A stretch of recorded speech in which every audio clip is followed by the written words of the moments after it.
मंडळींनो, हे सुट्टीचे 11 दिवस ना अगदी वावटाळासारखे गेले हो. कसे इले आणि कसे गेले काही सुद्धा कळलं नाही. पण आता रिटर्न मुंबईत जाऊचा होता आणि जाऊच्या टायमिंगला ना माझ्या तोंडावर शिरा पडताच. पण हकडी आई कच बॅग भरून तयार होती माका पाठवूसाठी.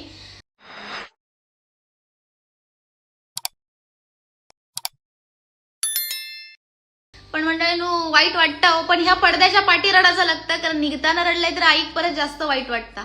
त्याच्यामुळे आवरले, बॅग वगैरे घेतले आणि स्वारी चालली आता कणकवलीच्या दिशेत. तर पप्पांच्या पाया वगैरे पडलाय आणि काका सोडूक येत होतो, त्याच्यामुळे गाडीतनं निघालो कणकवली.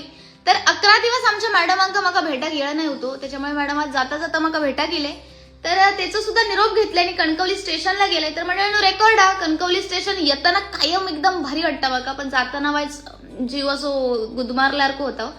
तर ही अप्सरा आकडी इली, मग ट्रेन मध्ये बसले. आता दिवसभर माका काही कामच नाही, खावा झोपा खावा झोपा. शेवटी ताच केलंय. पहिले उकडलेले शेंगे इले, ते पहिले खाल्लंय, झोपलंय. त्याच्यानंतर राईस होतो, तो सुद्धा खाऊन घेतलाय, परत झोपलाय. ता झाला, परत वडापाव इलो, तो सुद्धा खाल्लाय, परत झोपलाय. तर म्हणजे ह्या ट्रेनचा आणि माझा असाचा फेरीवाले येत राहतात आणि मी रगडीत राहते. तर अशा प्रकारे रात झाली आणि रात्री पुरी आणि भाजी होती, ती सुद्धा दणक्यात खाऊन घेतलंय. आणि मंडळींनो परत एकदा डाराडूर आणि पंढरपूर केलंय. आणि ह्या चालू असतानाच मंडळींनो माका समजला की आपले 1 लाख फॉलोअर्स कंप्लीट झाले हत. तर मंडळींनो जाम भारी वाटत होता, जाम आनंद वाटता.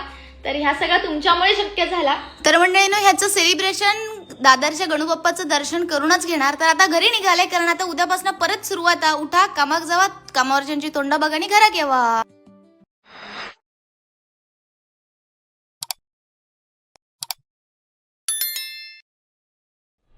मंडळींनो कामावरनं सुटलंय आणि हकडी पावसाच्या तडाक्यात गावलंय हो. एवढं पाऊस की रस्त्याने पाणी भरला, ते रिक्षात सुद्धा भुतूर पाणी येत होता. तर थैसून स्टेशनला गेलंय. ह्या पावसानं मात्र अंधार घडूप केलेला आहे. तर कडेकडेने घरात गेले तर गॅलरीत सुद्धा पाणी भरलेला. पण मंडळींनो कसं आपल्या दारातला पाणी शेजाऱ्याच्या दारात टाकणं ह्या काय आपल्याला जमत नाही. त्याच्यामुळे ढकलीत सगळा पाणी पायऱ्यांतगत नेऊन पोहोचवलंय आणि घरात इलंय. हातपाय वगैरे धुतल्याने मंडळींनो आज बेत असा कोथिंबीर वडे 2 पेंडिया मंडळींनो कोथिंबीर घेऊन इलेले, मस्त तिका धुवून चिरून घेतलाय. आणि आज आपला उपास असा, त्याच्यामुळे बनवलाय मस्त भात, अख्ख्या मसूरची भाजी, ते पण मोड इलेली, आणि मंडळींनो तिखटी डाळ बनवून घेतली. आणि आता आपलं मेन काम बाकी होतं त्या म्हणजे कोथिंबीरीचे वडे. तर त्या कोथिंबीरीत मीठ, मसालो, हळद आणि चिचे टाकतात खरं तर, पण आपल्याकडे चिचे नाही, त्याच्यामुळे मी आगळू टाकलाय कोकमा पिळून. आणि म्हणजे ते का वाफेवर ठेवले, पण त्याच्यातनं काय वाफच नाही हो. शेवटी काढले आणि कापूक घेतले, पण माका वाटतं मंडळींनो हकडी फसफसलेला असा, त्याच्यामुळे आपल्या रेसिपी चेंज झालं. तर आज आपण बनवतेला कोथिंबीरीची भजी.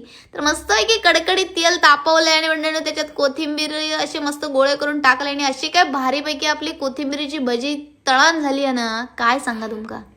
तर मंडळींनो कोथिंबीरीच्या वड्यावर चालू झालेली गाडी कोथिंबीरच्या भजीवर येऊन थांबलेली असा.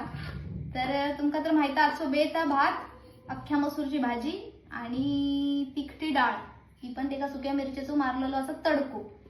तर आता मी मस्त उपवास सोडतोय. आता बाकी ह्याच्यापुढे काय नाही करतलंय, गप झोपतलंय. तर चला आपण भेटाय उद्या नवीन व्हिडिओ सोबत. तोपर्यंत बाय.